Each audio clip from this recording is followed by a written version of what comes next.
ஒரு சிறிய கிராமத்தில் ஒரு பெரிய வீட்டில் ஒரு கொலை நடந்தது.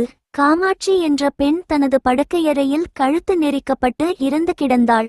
காவல்துறை விசாரணையில் 4 சந்தேக நபர்கள் கண்டறியப்பட்டனர். ராமு வீட்டின் தோட்டக்காரர், சீதா காமாட்சியின் தோழி, குமார் காமாட்சியின் கணவர் மற்றும் வள்ளி வீட்டு வேலைக்காரி. துப்புகள் கொலை நடந்த இரவு வீட்டின் முன் கதவு உள்பக்கமாக பூட்டப்பட்டிருந்தது. ஆனால் பின்கதவு திறந்திருந்தது. ராமு தோட்டத்தில் வேலை செய்யும் போது அவரது கைகளில் எப்போதும் மண் இருக்கும். ஆனால் கொலை நடந்த இடத்தில் மண் தடயங்கள் இல்லை. சீதா அன்று மாலை காமாட்சியுடன் ஒரு வாக்குவாதத்தில் ஈடுபட்டிருந்தாள்.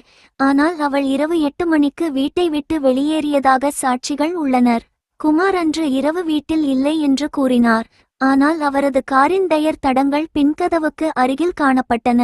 வள்ளி வீட்டில் தங்கியிருந்தாள். ஆனால் அவளுக்கு காமாட்சியின் படுக்கையறைக்கு செல்ல வேண்டிய அவசியம் இல்லை என்று கூறினாள். கேள்வி: கொலையாளி யார்? விடை: கொலையாளி குமார். முன்கதவு பூட்டப்பட்டிருந்ததால் கொலையாளி பின்கதவு வழியாக வந்திருக்க வேண்டும்.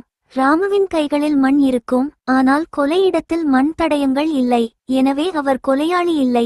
சீதா இரவு 8 மணிக்கு வெளியேறியதால் கொலை நடந்த பிறகு அவள் அங்கு இல்லை. வள்ளிக்கு படுக்கையறைக்கு செல்ல வேண்டிய அவசியம் இல்லை. மேலும் அவள் மீது சந்தேகத்தை உருவாக்கும் தடயங்கள் இல்லை. ஆனால் குமாரின் காரின் டயர் தடங்கள் பின்கதவுக்கு அருகில் காணப்பட்டன. மேலும் அவர் வீட்டில் இல்லை என்று பொய் கூறியிருக்கிறார். இது அவரை கொலையாளியாக சுட்டிக்காட்டுகிறது.